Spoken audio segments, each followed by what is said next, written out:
अब सही है। अब मैं बता रहा हूँ सेल साइकिल किसको कहते हैं। सेल साइकिल क्या होता है कि ये सीक्वेंस ऑफ इवेंट्स है जिसमें सेल अपने जीनोम को डुप्लीकेट करता है। जीनोम यानी कि जेनेटिक मटेरियल, जेनेटिक मटेरियल को डबल करता है और constituent other constituent of the cell, जैसे कि हम क्या कह सकते हैं सेल ऑर्गेनेल्स।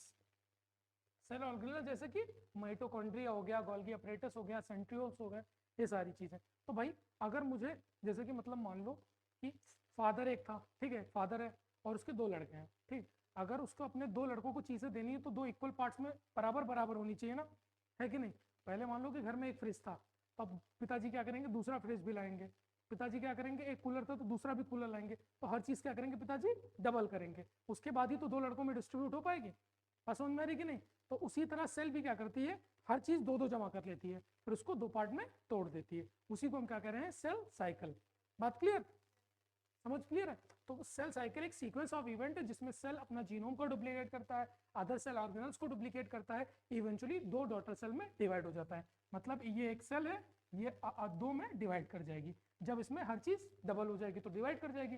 बात क्लियर, कोई डाउट इसमें, ठीक है। अब सेल ग्रोथ एक देखो, सेल डिवीजन एक पर्टिकुलर स्टेप पे होता है, पर सेल ग्रोथ तो कंटिन्यूअस चलती रहती है। फॉर एग्जांपल फादर मतलब लड़का और पिताजी डिवीजन तो उनका चलता रहेगा, पिताजी लड़कों को तो डिवाइड करेंगे लेकिन उनकी ग्रोथ तो रेगुलर चल ही रही है ना।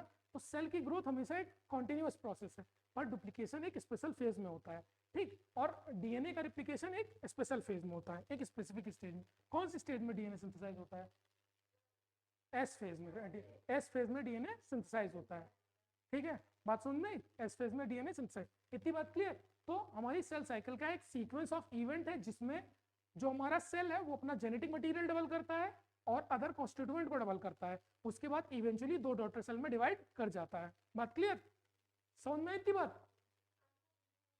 क्या आंसर हिंदी में देना, देखो नॉलेज के लिए कोई बैरियर नहीं है, आपको आना चाहिए। आपको जिस लैंग्वेज में इससे क्या फर्क पड़ता है, ठीक है, आपको आना चाहिए।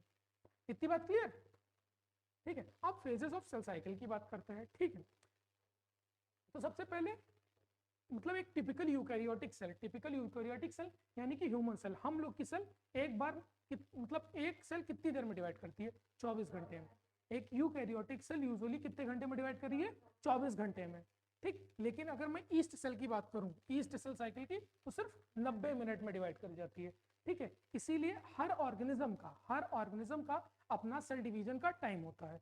हर ऑर्गेनिज्म अपने एक पर्टिकुलर टाइम में दो सेल में डिवाइड कर जाता है। बस समझ में, जैसे कि हमारी सेल कितनी देर में, 24 घंटे में, ईस्ट सेल तुम्हारी 90 मिनट में, ठीक है। लेकिन अगर बैक्टीरियल सेल की बात करूं, बेसिकली ई कोलाई के 18 मिनट में डिवाइड कर जाती है, 18 मिनट में अपना जीन डुप्लीकेट कर लेता है वो। बात क्लियर। तो ये सारी चीजें होती हैं। अब सेल साइकिल के दो फेजेस थे, कौन कौन से, इंटरफेज और एम फेज। कौन कौन से फेज थे, इंटरफेज और एम फेज। बात क्लियर, तो इतनी बात क्लियर। सेल साइकिल क्या है, वो सीक्वेंस ऑफ इवेंट है जिसमें सेल अपना जीनोम डिवाइड कर रहा है और अदर चीजों को डबल करके इवेंचुअली दो में टूट जा रहा है। बात क्लियर। सेल ग्रोथ एक कॉन्टिन्यूअस प्रोसेस है, सेल ग्रोथ एक कॉन्टिन्यूअस प्रोसेस है। बात क्लियर। लेकिन जो डीएनए डुप्लीकेट करता है एक स्पेसिफिक फेज में करता है, कौन से फेज में, एस फेज में, ठीक। उसके बाद हर सेल का अपना डुप्लीकेट करने का टाइम होता है। हर सेल एक स्पेसिफिक टाइम में एक से दो में परिवर्तित हो जाती है। जैसे कि ह्यूमन सेल कितनी देर में डिवाइड हो जाएगी, 24 घंटे में। ह्यूमन सेल कितनी देर में, 24 घंटे में। ईस्ट सेल कितनी देर में, 90 मिनट, ठीक। उसके बाद बात करते हैं हम सेल साइकिल में कितने फेजेस हैं, दो फेजेस हैं, इंटरफेज है और एम फेज है। क्लियर, कोई डाउट इसमें, ठीक। अब हम बात करते हैं सेल साइकिल की। जैसे कि मैंने तुम्हें दो फेजेस बताए, ठीक है। तो यहां से लेकर ये पूरा यहां तक, ये क्या है, इंटरफेज। देखो एक सेल यहां थी, एक सेल कौन से फेज में, जीवन फेज, मतलब इंटरफेज में है। ये वाली को मान लो यहां पर है, ये हमारी यहीं पर है इंटरफेज में। अब वो पूरी साइकिल कंप्लीट करेगी और दो में डिवाइड कर जाएगी। बात समझ में आई, ठीक है। पूरा दो में डिवाइड कर जाएगी। एक सेल अपनी पूरी साइकिल कंप्लीट करने के बाद दो में डिवाइड कर जाएगी। अब दो फेजेस है, ये हमारा पूरा इंटरफेज और ये फिर हमारा एम फेज, ठीक। एम फेज में भी दो फेजेस होते हैं, यहां से लेकर यहां तक। ये पूरा क्या है, कैरियोकाइनेसिस वाला फेज, कैरियोकाइनेसिस यानी कि डिवीजन ऑफ न्यूक्लियस वाला फेज। और ये क्या है हमारा, साइटोकाइनेसिस यानी कि डिवीजन ऑफ साइटोप्लाज्म वाला फेज, ठीक। तो इंटरफेज में तीन फेजेस हैं, G1 फेज, एस फेज और G2 फेज। इंटरफेज में कितने फेज, तीन, G1 एस और, ठीक। और हमारा एम फेज में कितने फेज? 2, karyokinesis, cyto. ठीक, तो अगर मैं बात करूं सेल साइकिल की, सेल साइकिल के 2 फेजेस, इंटरफेज और एम फेज से। ठीक, अब इंटरफेज के हमारे फर्दर कितने फेज? 3, G1, S और G2। ठीक, और अगर हमारी एम फेजेस की मैं बात करूं तो इसके 2 फेज, कैरियोकाइनेसिस और साइटोकाइनेसिस। कैरियोकाइनेसिस के 4 फेज हैं। ठीक है, prophase, anaphase, prophase, metaphase, anaphase और टेलोफेज। तो पूरी हमारी सेल साइकिल है, इसी में हम पूरा देखेंगे, अलग अलग टाइम में देखेंगे कि कैसे कैसे चेंजेस आ रहे हैं सेल के अंदर। इतनी बात क्लियर? सबको समझ में आ रहा है? ठीक है, फिर ठीक, अब हम बात करते हैं इंटरफेस की। ठीक, तो इंटरफेस देखो, इंटरफेस 2 एम फेजेस के बीच में वो होता है, 2 एम फेजेस के बीच में जगह। जैसे कि मैं अगर बात करूं, ठीक है, तो ये हमारा इंटरफेस है। एक सेल ने एम फेज खत्म किया होगा, एक सेल ने, मान लो ये वाली सेल है, मान लो ये वाली सेल है, इसने एम फेज खत्म किया होगा और दोबारा एम फेज में जाएगी, ये तो है। इस सेल ने हमारा एम फेज को खत्म करके तभी तो बनी होगी और दोबारा एम फेज में जाएगी। तो एम फेज से शुरू होने से लेकर एम फेज के खत्म होने के बीच, एम फेज के खत्म होने से लेकर एम फेज के शुरू होने के बीच की जो जगह है वो क्या कहला रही है? इंटरफेज। मेरी बात समझ में आई? सबको समझ में आई? नहीं आई? मैं कह रहा हूँ फिर से, जैसे कि इसको भूल जाना, ये डायग्राम मत देखो। ठीक, ये सेल अपना एक साइकिल कंप्लीट करके तभी तो बनी होगी, इतनी बात की है। ये सेल एक साइकिल कंप्लीट करके, मतलब एम फेज कंप्लीट करके सेल बनी होगी और दूसरा एम फेज शुरू हो जाएगा, तो उसी के बीच की जगह तो है इंटरफेज। ठीक है, तो 2 एम फेजेस के बीच की जगह को हम क्या कह रहे हैं? इंटरफेज। बात क्लियर? 2 एम फेज के बीच की जगह को हम क्या कह रहे हैं? इंटरफेज। अब इंटरफेज में क्या होता है? सेल कुछ नहीं, देखो जैसे कि मेन एग्जाम कितने घंटे का तुम्हारा? 3 घंटे का। ठीक, लेकिन तुम तैयारी कितनी देर करते हो? बहुत सारे घंटे। उसी तरह सेल डिवाइड होती है सिर्फ 1 घंटे के अंदर, लेकिन बाकी 23 घंटे के अंदर अपने आप को तैयार करती है डिवाइड करने के लिए। तो जिसमें अपने आप को तैयार करती है डिवाइड करने के लिए वो क्या है? इंटरफेज। मतलब जिसमें तुम पढ़ाई की तैयारी कर रहे हो, प्रिपरेशन कर रहे हो, तुम्हारा क्या चल रहा है? इंटरफेस चल रहा है। बात क्लियर? इंटरफेस चल रहा है, इसमें आप तुम अपने आप को क्या करो? प्रिपेयर कर रहे हो एग्जाम देने के लिए। ठीक, तो वही चीज है, इंटरफेस की बात चल रही है। तो इंटरफेस 2 एम फेजेस के बीच में जगह है, जिस प्रकार 2 एग्जाम देने के बीच में जगह में तुम तैयारी करते हो। मतलब 2 एग्जाम तुम दोगे, मान लो इस बार एग्जाम, तो फिर अगले बार एग्जाम, तो पूरे एग्जाम के बीच में तुम क्या करोगे? तैयारी करोगे। ये तो हो रहा है। तो वही जो तैयारी वाला फेज है उसको हम क्या करें? इंटरफेस। तो 2 एम फेज की बीच की जगह को एम फेज, 2 एम फेज की जगह को क्या बोल रहे हैं? इंटरफेस। इतनी बात क्लियर? अब इंटरफेस में क्या होता है? सेल अपना साइज को ग्रो करती है, सेल के साइज को ग्रो करती है और ये मोस्ट एक्टिव फेज होता है। परंतु जैसे कि मैं अगर कहूँ, मैं एज अ टीचर, तुम मेरे लिए इस वक्त कोई काम कर नहीं कर रहे हो, तुम कोई पेपर तो निकाल नहीं रहे हो, ठीक है, पर तुम रेस्ट कर रहे हो। ठीक, लेकिन तुम अपने हिसाब से बहुत ज्यादा एक्टिव हो, तुम अपनी पूरी तैयारी कर रहे हो, तभी तो तुम्हारा रिजल्ट आएगा।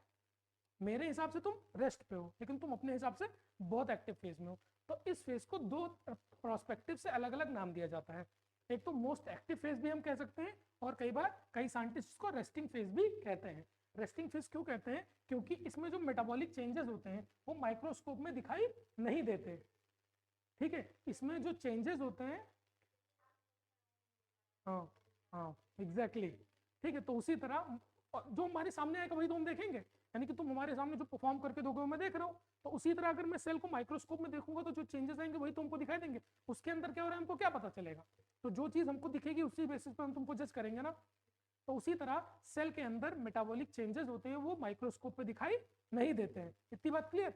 तो जो सेल के अंदर चेंजेस होते हैं वो माइक्रोस्कोप पे दिखाई नहीं देते हैं, इसीलिए इसको रेस्टिंग फेज कहा जाता है। पर इसमें सेल सबसे ज्यादा एक्टिव होती है।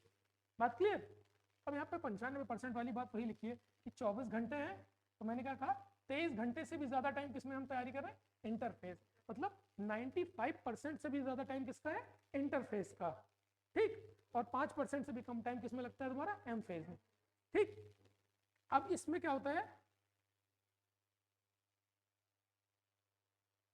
ठीक, वही सारी बातें लिखी। इसमें क्या लिखा हुआ है कि सेल अपना जीनोम डुप्लीकेट कर रही है और अदर सेल ऑर्गेनेल्स को डुप्लीकेट कर रही है। अब हमारे इंटरफेस के 3 फेजेस हैं, G1 फेज, S फेज और G2 फेज।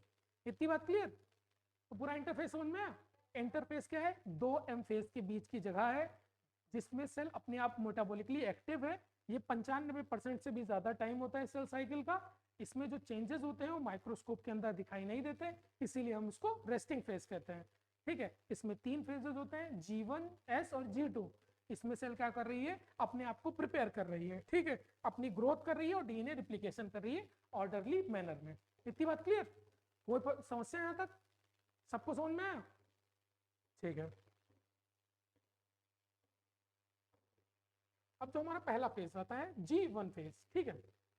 अब G1 फेज तो सेल ने माइटोसिस खत्म की होगी। देखो जैसे कि मैं बता रहा हूँ, ये पूरा सेल साइकिल थी, ये तुम्हारा M फेज था, ठीक।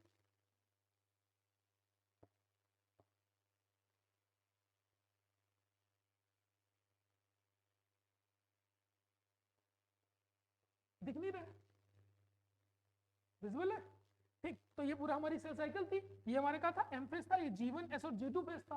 तो S फेज में क्या हो रहा था, डीएनए सिंथेसिस। इतनी बात क्लियर? ठीक है, तो डीएनए सिंथेसिस मतलब M फेज से लेकर डीएनए सिंथेसिस के बीच के फेज को हम क्या कह रहे हैं, G1 फेज। इतनी बात क्लियर?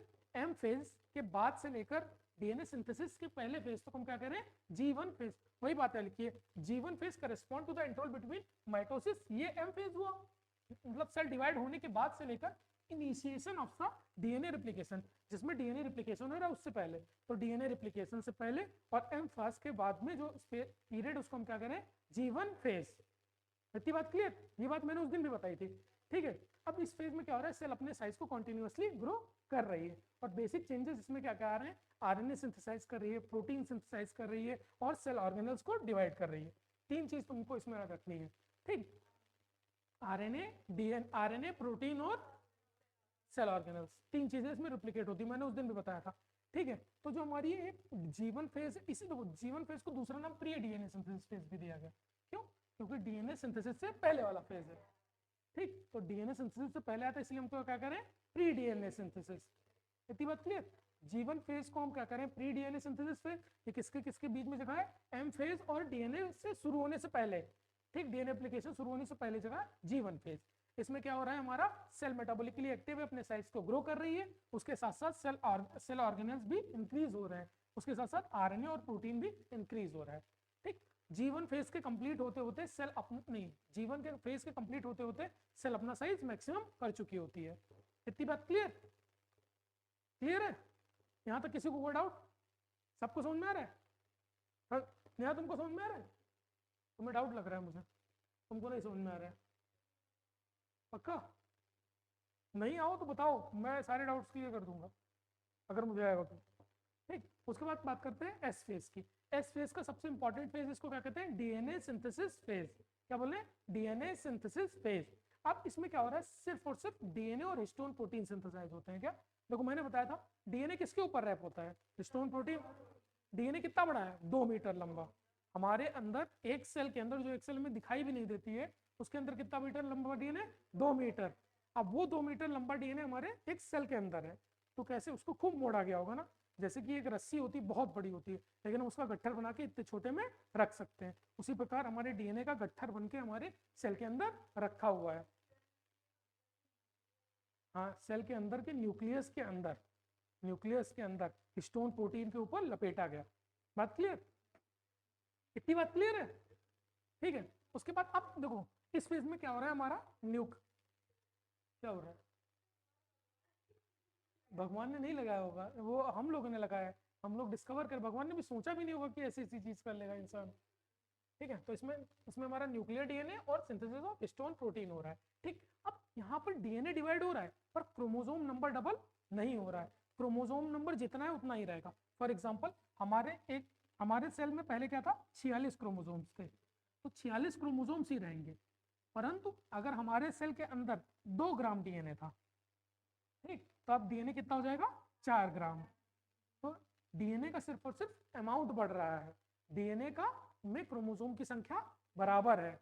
बात समझिए, क्रोमोसोम की संख्या में कोई बदलाव नहीं हो रहा है। वही इसमें लिखा है during this phase the amount of DNA doubles, that is if initial amount of DNA is 2C, मतलब 2C मतलब 2 ग्राम समझना, ठीक है। तो कितने हो जाएगा, 4C, ठीक। क्रोमोसोम संख्या बदलेगी नहीं, क्रोमोसोम संख्या सेम रहेगी। उसको दूसरे पार्ट में लिखा there is no increase in the chromosome number, ठीक है, if the cell has diploid यानी कि 2n of chromosome number. S phase के बाद भी उसके पास 2n नंबर ऑफ क्रोमोसोम्स ही रहेंगे। बात क्लियर? अब जैसे कि तुम्हें पता होगा कि एनिमल सेल होती है, उसमें एक स्पेशल टाइप का ऑर्गेनल होता है जिसे हम कहते हैं सेंट्रियोल्स। क्या कहते हैं? सेंट्रियोल। तो सेंट्रियोल्स का सिंथेसिस भी हमारे एस फेज में होता है। ठीक, लिखा हुआ in animal cell during the S phase DNA replication begins in the nucleus and centrioles duplicate in the cytoplasm. तो हमारे न्यूक्लियस के अंदर क्या हो रहा है? हिस्टोन प्रोटीन और डीएनए डबल हो रहे हैं, और साइटोप्लाज्म में क्या डबल हो रहा है? सेंट्रियोल। बात क्लियर? No doubt. तो जीवन फेज में क्या डबल हुआ? आरएनए, प्रोटीन और सेल ऑर्गेनल। एस फेज में क्या हुआ? हिस्टोन प्रोटीन, डीएनए और सेंट्रियल। तो दोनों में तीन तीन चीज डबल हो रही है। क्लियर? कोई डाउट इसमें?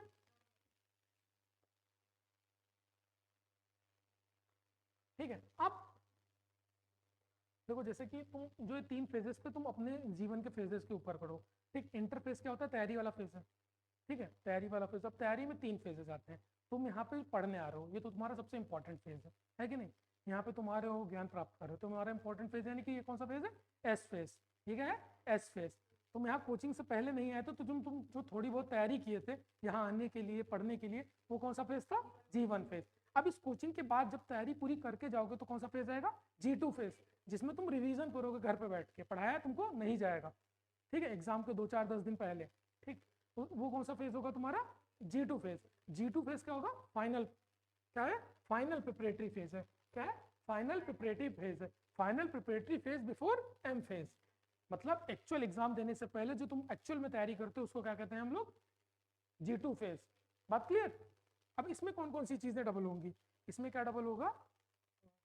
Tubulin protein. क्या डबल होंगे? Tubulin protein. अब ट्यूबुलिन प्रोटीन क्या बनाते हैं? हमारे स्पिंडल फाइबर। क्या बनाते हैं? Spindle fibre. तो स्पिंडल फाइबर तो बनते हैं ना। अब डीएनए जो हमारा डुप्लीकेट करेगा तो क्रोमोसोम को कौन रोक के रखेगा? क्रोमोसोम समझो कपड़ा है, और कपड़े को रोक के लिए क्या चाहिए? रस्सी। रस्सी पे तो कपड़ा रोका जाता है, तो रस्सी को कौन बनाएगा? हमारा ट्यूबुलिन प्रोटीन। ट्यूबुलिन प्रोटीन क्या बनाएगी? हमारी स्पिंडल फाइबर्स। ठीक, अब इतनी बात क्लियर? तो हमारे तीनों फेजेस के बारे में डिस्कशन हो गया। कोई डाउट इसमें? बताओ। चाय एक बार में जाएगी, ठंडी हो गई थी। पानी है किसी के पास? बिल्कुल, कोई बात नहीं, पानी लेना, वरना वरना मीठा लगेगा तो अजीब से लगने लगेगा। इतनी बात क्लियर हो गई सबको? तो तीन फेजेस में क्या क्या हुआ रिवाइज कर लो। कौन फेजेस में? G1, S और G2। मतलब तुम यहाँ कोचिंग की तैयारी करने से नहीं आए तो उससे पहले कौन सा फेज था? G1। तो उसमें तुमने क्या किया? उसमें तुमने अपने सेल ऑर्गेनल्स को डबल किया, यानी कि अपने साहस को डबल किया, समझ लो। ठीक है, तुम इस तरह समझो ना कि अपने साहस को डबल किया, फिर अपने पैसे को डबल किया। लेकिन पैसा चाहिए कि नहीं कोचिंग में आने के लिए? तो उसमें G1 फेज में तुम क्या कर रहे हो? G1 फेज में तुम आरएनए डबल कर रहे हो, प्रोटीन डबल कर रहे हो, और तुम्हारा सेल ऑर्गेनल्स, सारी चीज तुमने डबल कर ली। उसके बाद कर लिया तुमने कोचिंग में एडमिशन, यानी कि तुम आ गए एस फेज में। अब एस फेज में मेन काम तुम करोगे, क्या क्या काम करोगे? क्या क्या? डीएनए सिंथेसिस करोगे, यानी कि बुक्स को पढ़ोगे, फिर नोट्स बनाओगे, तो डीएनए सिंथेसिस करोगे, हिस्टोन प्रोटीन बनाओगे, और क्या करोगे तुम? सेंट्रियोल्स बनाओ, सेंट्रियोल्स को डबल करोगे। ठीक, उसके बाद जब यहाँ से निकल जाने के बाद तुम घर पे जाओगे, जब फाइनल प्रिपरेशन, तो उसमें फाइनल प्रिपरेशन करोगे, उसमें देखोगे कोई चीज छूट तो नहीं गई, उसको बनाओगे। उसके साथ साथ तुम क्या बनाओगे? Tubulin protein. ठीक है,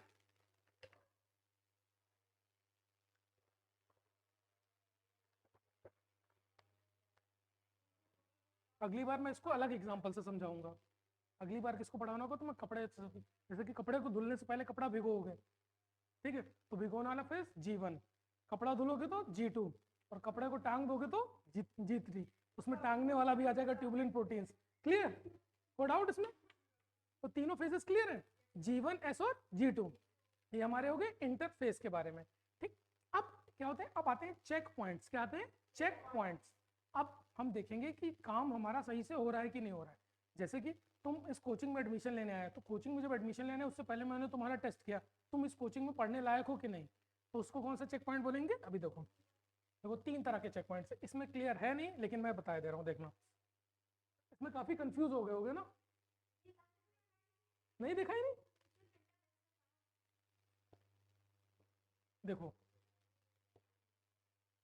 देखो ये तो ये तुम्हारा एम फेज है। जस्ट अ सेकंड, ये तुम्हारा कौन सा है? What the hell is going on with ये हमारा क्या है एम फेज, ये हमारा क्या है G1, ये S और ये G2। ठीक, तो ये तीनों चारों फेज क्लियर है। यहां से लेकर हमारा ये पूरा क्या है हमारा इंटरफेस, इंटरफेस में G1 S और G2। ठीक, तो तुम कोचिंग में नहीं आए थे, कोचिंग से पहले तुमने क्या किया G1 फेज। अब कोचिंग में आए तो कोचिंग में एडमिशन दिलाने के लिए मैंने तुम्हें एक पहला सा फेज लगाया, उस फेज का क्या नाम है G1S, G1S ट्रांजिशन यानी कि G1S फेज। ठीक, अब इसमें हम तुम्हारा क्या देखेंगे, इसमें क्या क्या देखा जाता है कि सेल की ग्रोथ सही से हुई कि नहीं, सेल के अंदर न्यूट्रिशन सही है कि नहीं, सेल के अंदर सेल का साइज सही है कि नहीं, सेल के अंदर कोई डीएनए डैमेज तो नहीं हुआ। बात समझ में। G1 फेज में जैसे कि तुम आए तो मैंने तुम्हारा टेस्ट लिया कि तुम्हारे अंदर कितनी नॉलेज है, तुम कितना परफॉर्म कर सकते हो, तुम कितनी मेहनत कर सकते हो। बात समझ में। तो G1S फेज में हम क्या क्या देखेंगे, तुम्हारा ग्रोथ फैक्टर कि तुम्हारे अंदर ग्रोथ कैसी है। ठीक, तुम्हारे अंदर न्यूट्रिएंट, तुम्हारे अंदर कैपेबिलिटी है कि नहीं। ठीक, तुम्हारा सेल साइज ठीक है कि नहीं, तुम्हारा डीएनए डैमेज तो नहीं हुआ। ये सारी चीजें अगर सही होंगी तो सेल G1 से किस फेज में चली जाएगी, S फेज में। बात क्लियर। S फेज से तो उसमें किस में चली जाएगी, G2 में। अब G2 से M जाने के लिए, ठीक है, तो ये हमने तुम्हारी तैयारी करवाई और तुम्हारे एग्जाम लेने से पहले मैंने जस्ट एक पेपर लिया कि तुम एग्जाम देने के लिए तैयार हो कि नहीं हो। तो एग्जाम देने वाला फेज कौन, एग्जाम देने से पहले वाला फेज कौन सा हो जाएगा, G1M, G2M क्या हो जाएगा, ये कौन सा फेज हो जाएगा, G2M। अब G2M में मैं क्या क्या देखूंगा, तुम्हारा सेल साइज फिर भी ठीक है कि नहीं, तुम्हारे अंदर डीएनए डैमेज हुआ कि नहीं, और तुमने सही से डीएनए रिप्लिकेशन किया कि नहीं। बात क्लियर। अगर ये सारी चीजें सही होंगी तो तुम किस में चले जाओगे, M फेज में, यानी कि तुम अब पेपर देने के लिए तैयार हो। ठीक, अब पेपर तुम दोगे तो पेपर देने वाला फेज कौन सा हो जाएगा, M फेज। अब पेपर देने के दौरान एक फेज आएगा, कौन सा फेज उसको बोलेंगे, मेटाफेज एनाफेज ट्रांजिशन। अब मेटाफेज एनाफेज में देखूंगा कि तुम सही से पेपर दे रहे हो कि नहीं, पेपर देने के बाद ही तो तुम्हारा रिजल्ट आएगा। ठीक है, तो जो उस फेज में हम किस किस चीज करेंगे, इसमें हम देखेंगे क्रोमोसोम सही से अटैच हुए कि नहीं। ठीक है, क्रोमोसोम स्पिंडल पे सही से अटैच हुए कि नहीं। ठीक है,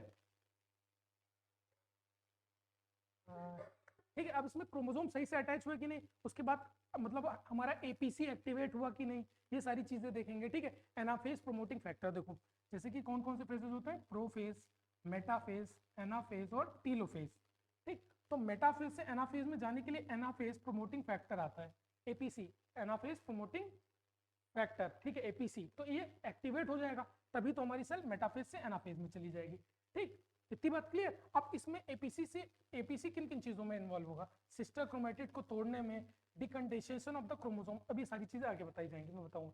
ठीक, तो अभी तक दो फेजेस में क्या हुआ, G1 से लेकर जब M G1 से लेकर S में गया तो तुमने उसके सेल साइज को देख लिया, तुमने उसके ग्रोथ फैक्टर को देख लिया, न्यूट्रिएंट को देख लिया, डीएनए डैमेज को देख लिया।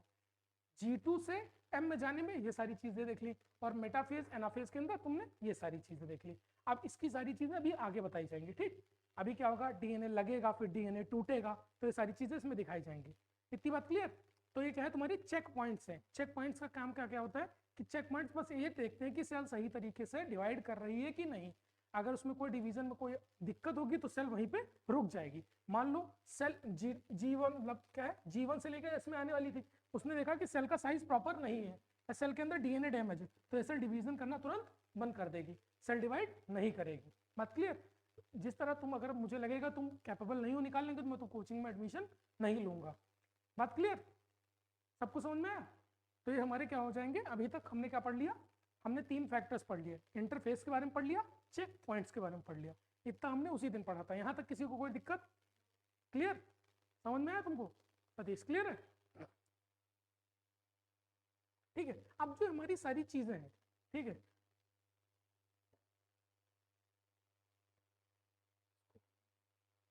कितनी देर बाद इसको स्टॉप करना है, मुझे पता ही नहीं कब कितने देर बाद है। ठीक है, चलो फिर अब ये जो सारी चीजें होंगी, ठीक है, G2 से M फेज में चेक कौन करेगा, चेक करने वाला भी तो कोई होना चाहिए। ठीक है, तो उसको चेक करने के लिए हमारे पास होते हैं साइक्लिन डिपेंडेंट काइनेज और स्पेशल प्रोटीन्स। ठीक है, साइक्लिन्स होते हैं, अलग अलग स्पेशल प्रोटीन्स होती है जिनको हम साइक्लिन कहते हैं, और साइक्लिन डिपेंडेंट काइनेज। ठीक है, cyclin protein and cyclin dependent kinase, ये एक एंजाइम है, ये सारी चीजों को देखता है। ठीक है, कि कौन कौन सी चीजों में सेल में कोई दिक्कत आई कि नहीं। तो हमारे तीन फेजेस कौन से थे, G2S check point, G1S check point, G2M check point और मेटाफेज एनाफेज चेक पॉइंट। तो तीन तरह के चेक पॉइंट्स हैं। इतनी बात क्लियर। सबको यहाँ तक क्लियर है? तो हमारी सेल साइकिल में कितने फेजेस होते हैं? 2, इंटरफेज, एम फेज। इंटरफेज में कितने फेज? 3, G1, S और G2। अब इसके बाद हम चेक पॉइंट्स की बात करेंगे, तो अलग अलग तरह के कितने चेक पॉइंट होंगे? 3। कौन कौन से? Phase, metaphase, anaphase, check point. Clear? कोई डाउट यहाँ तक? पक्का? Metaphase, anaphase, check point. ठीक है, तो इसमें क्या होगा कि सेल कैसे डिवाइड कर रहा है? Sister chromatids. देखो, जब हमारा क्रोमोसोम्स बनता है तो ये इस तरह बनता है, ये हमारा क्रोमोसोम्स होता है। ठीक, तो ये एक सेट है, ये एक सेट है, तो इसको बोलेंगे सिस्टर क्रोमैटिड। क्या बोलेंगे? Sister chromatid. ठीक, तो ये दोनों सिस्टर क्रोमैटिड अलग हो जाएंगे। ठीक है, बीच से क्या हो जाएंगे? अलग। समझ में आ रही बात? तो सेपरेशन ऑफ सिस्टर क्रोमैटिड हो रहा है कि नहीं हो रहा है, ये सारी चीज को कौन चेक करेगा? Metaphase, anaphase, check point. Clear? तो हमारा इंटरफेस क्लियर है। अब एक चीज आती है, एक स्पेशल फेज आता है जिसको हम क्या कहते हैं? G0 phase.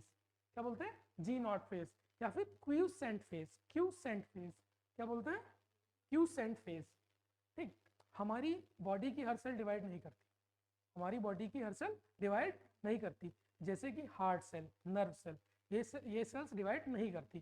तो अगर हमारी ये सेल डिवाइड नहीं करती है तो क्या, कौन सी, अगर बे डिवाइड कर रही होती तो G1S, G2M ये सारी चीज में स्टेज में होती है कि नहीं? G1S, G2M किसी फेज में तो होती, ये सारी सेल इन सारे फेज में नहीं होती है, एक अलग तरह के फेज में होती है जिसको हम क्या कहते हैं? G0 phase. जैसे कि some animal cells do not exhibit division, जैसे कि हमारी हार्ट सेल डिवाइड नहीं करती है। ठीक है, या फिर बहुत ही ओकेजनली डिवाइड करती हैं। ठीक, जब किसी सेल को रिप्लेस करने के लिए, अगर वो इंजरी और टिश्यू से डेथ हो गई हो तो, मतलब यूजुअली ये जान लो, हार्ट की सेल और ब्रेन की सेल डिवाइड नहीं करती, और बहुत ही रेयर डिवाइड करती हैं। अगर हमारी किसी टिश्यू की डेथ हो जाए तो, या फिर सेल की डेथ हो, टिश्यू की डेथ हो जाए या फिर सेल डैमेज हो जाए तो डिवाइड करेंगी। यूजुअली हमारी नर्व सेल और हार्ट सेल डिवाइड नहीं करती। तो ये सारी सेल मतलब सेल साइकिल को एग्जिट कर देती है, यानी कि जी फेज से एग्जिट हो जाती है और कहां पर पहुंच जाती है? G0 फेज में, जिसको हम क्या कहते हैं? Quotient phase. ठीक है, अब क्यूसेंट फेज में क्या होता है? सेल मेटाबॉलिकली तो एक्टिव है, सेल अपना काम तो कर रही है। जैसे कि हार्ट सेल क्या काम कर रही है? कॉन्ट्रैक्शन रिलैक्सेशन का, हमारे बॉडी को खून पहुंचा रही है। नर्व सेल हमारी क्या काम कर रही है? हमें सिग्नल्स दे रही है। तो हार्ट सेल और नर्व सेल हमारा काम तो कर रही है, मेटाबॉलिक एक्टिविटीज कर रही है, पर वो डिवाइड नहीं कर रही। तो G0 फेज में तुम्हें क्या बात याद रखनी है कि कुछ ऐसी सेल हमारी बॉडी की होती हैं जो डिवाइड नहीं करती, वो एक स्पेशल फेज में चली जाती है जिनको हम क्या कहते हैं? G0 या फिर क्यूसेंट फेज। इसमें क्या होता है? सेल मेटाबॉलिकली एक्टिव तो होती है पर डिवाइड नहीं करती। बात क्लियर? कोई डाउट इसमें? सारे सारे पॉइंट्स क्लियर है? सारे पॉइंट्स क्लियर है? कोई डाउट हो तो बताओ। कोई